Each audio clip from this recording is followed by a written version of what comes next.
Hey everybody, welcome to Crack Pack Tuesday number 194 on the Leek. I'm John as always, and we have another pack of War of the Spark. I had planned on this being Modern Horizons, but A, I expected packs to be available at pre-release. I thought I had read that. I guess it is still just booster boxes. And B, I've chosen not to buy a booster box of Modern Horizons. We don't really have time to do a draft stream of it. We have basically one day that it would work because we're 2 weeks away from set reviews for Core Set 2020. Previews started today. It's wackiness. Anyways, we're going to do this pack of War of the Spark, see what's in it, and see what we would pick. Pack one, pick one. If this was a draft, next week we will have a pack of Modern Horizons the week after, and then we're into set reviews. We're deep into set reviews at that point. This, of course, is a sponsored Crack Pack. Every Crack Pack is sponsored by you over at patreon.com/Leek. If you donate at the $5 level or above, you are entered each week to get all the contents of this pack, or none of them, some of them, whatever you happen to want. Not every pack is great, so not everybody always wants the cards, but sometimes we open some awesome stuff, and people certainly want them, and some folks out there actually want signed cards from famous people like me. Only one or two people have ever wanted that. Up first is Ironclad Crovad. Ironclad Crovad is 3 and a white for a creature beast. It's a 2/5 vanilla. There's not much going on here. You're never first picking this card, and you're playing it if you desperately need a 4-drop creature, but otherwise you're not even playing it. Up next is Ashiok Skulker. Ashiok Skulker is 4 and a blue for a creature Nightmare 3/5. You can pay 3 and a blue, and Ashiok Skulker can't be blocked this turn. Totally okay. Yes, it can deal some damage to Planeswalkers. Yes, it can deal some damage to end the game. If you're blue-black or something really controlling and you don't have a crazy game-ending bomb, then this card can be totally okay for you to play. It's not a first pick, and you're not going out of your way to play it, so it's not going to hang out in frame. Up next is Honor the God Pharaoh. Honor the God Pharaoh is 3 and a red for a sorcery at common. As an additional cost to cast this spell, discard a card, draw 2 cards, and amass 1. I've seen people play this too much. It's an okay card. It's an okay card. I don't typically play Tormenting Voice. I don't typically play this, but I've run into people on Arena playing 3 copies of this, and that's too much. It's okay. It's okay. That's about all I can say. If you're in blue-red spells, it's a spell that's also a creature, but it's just not terribly exciting. So you're never first picking it, and you're not going out of your way to play it. Up next is Rising Populace. Rising Populace is 2 and a white for a creature human. It's a 2/2. Whenever another creature or planeswalker you control dies, put a +1/+1 counter on Rising Populace. It's fine. It's probably not the best card here. I think the best card here is still Ashiok Skulker, but you're never first picking this either. I just realized I think I forgot to say who even sponsored this. Who gets all these cards this week? These cards are going to Corey Stika. I'm out of practice on these videos. I missed a week or 2 of these. Up next is Toll of the Invasion. Toll of the Invasion is 2 and a black for a sorcery. Target opponent reveals their hand. You choose a non-land card from it. That player discards that card, amass 1. This card is so good. This card is so good. I don't know why I missed this during the set review, but this is basically Brain Maggot, except you get to make sure that card never comes back, whereas Brain Maggot was sort of a Kite Sail freebooter effect, an Oblivion Ring effect for a spell.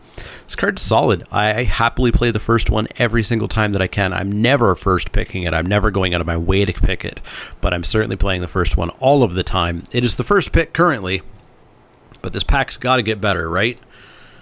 I guess we can have it hang out in frame.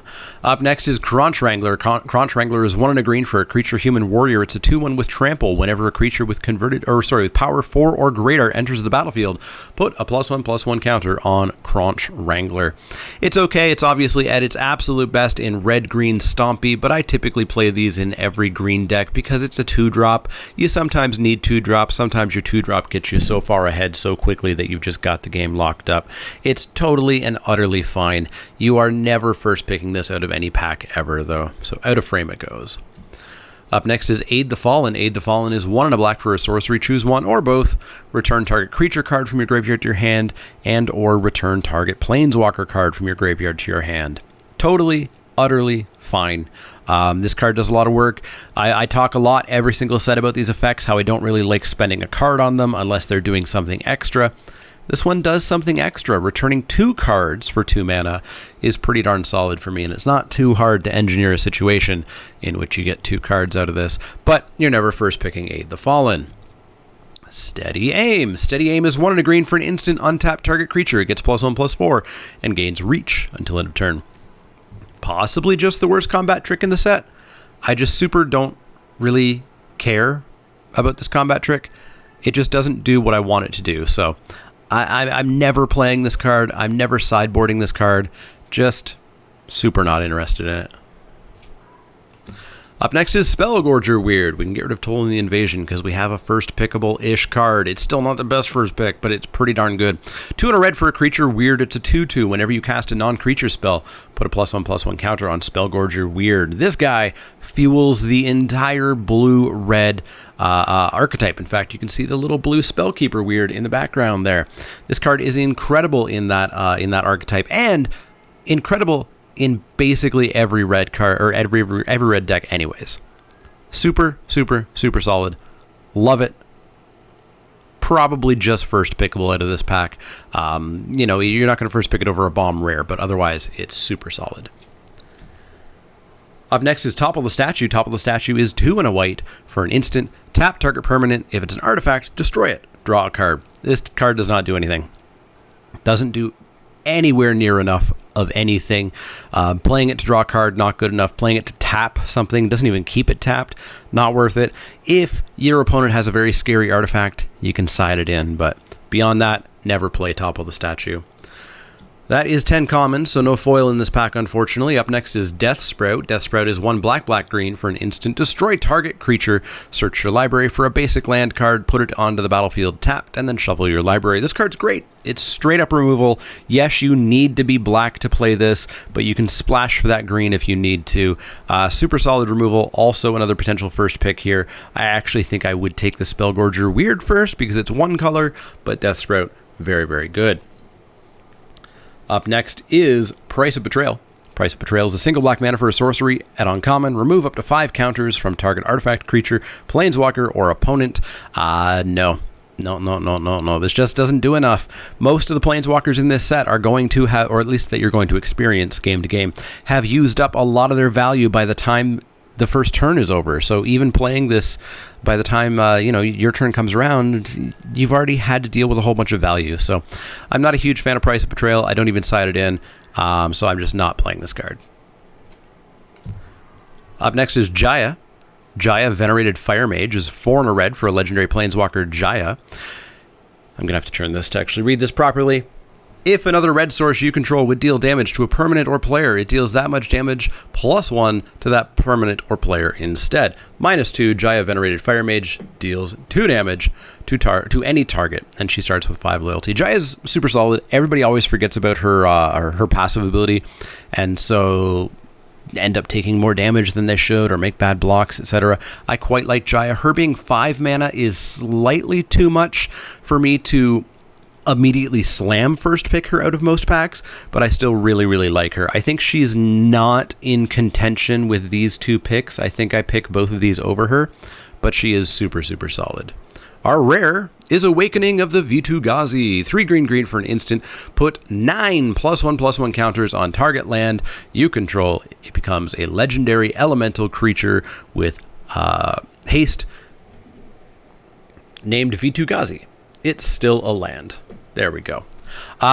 This card is ludicrous. Absolutely ludicrous. I've played this a ton. I've won with this a ton. I've died to this a ton. It being instant speed, so you can do it on your opponent's turn, is crazy.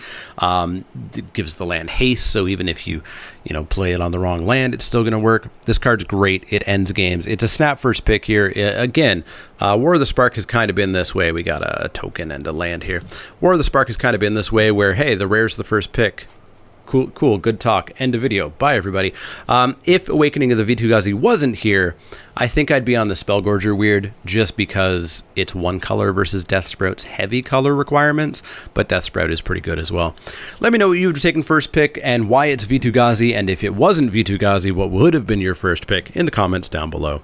As always, if you have any questions, comments, or suggestions, you can find me on Twitter, Facebook, Twitch. You can find me over at patreon.com/ShamanAleek, where if you do become a $5 donor or above, you get entered each week to get all the cards out of this pack. Next week, we will be doing Modern Horizons, and the week after, but you have already missed the cutoff time to get in, because of course you have to be a patron at the start of the month. But I'm probably going to have some extra packs of Modern Horizons that maybe we'll do sometime this summer, June, when we get bored of opening Core Set 2020. So check that out. As always, you can go over to inkedgaming.com, use the promo code ManaLeak10, all one word, 10 is the number, to get 10% off your order and help out the channel and get something like this playmat, which I still have to replace because it still has the ink stain and a bit of a coffee stain. So check them out. They've got great stuff over there. If you like the content, click that thumbs up button, click subscribe if you want to see more, and if you do have questions, comments, or suggestions, let me know. Otherwise, see y'all next time.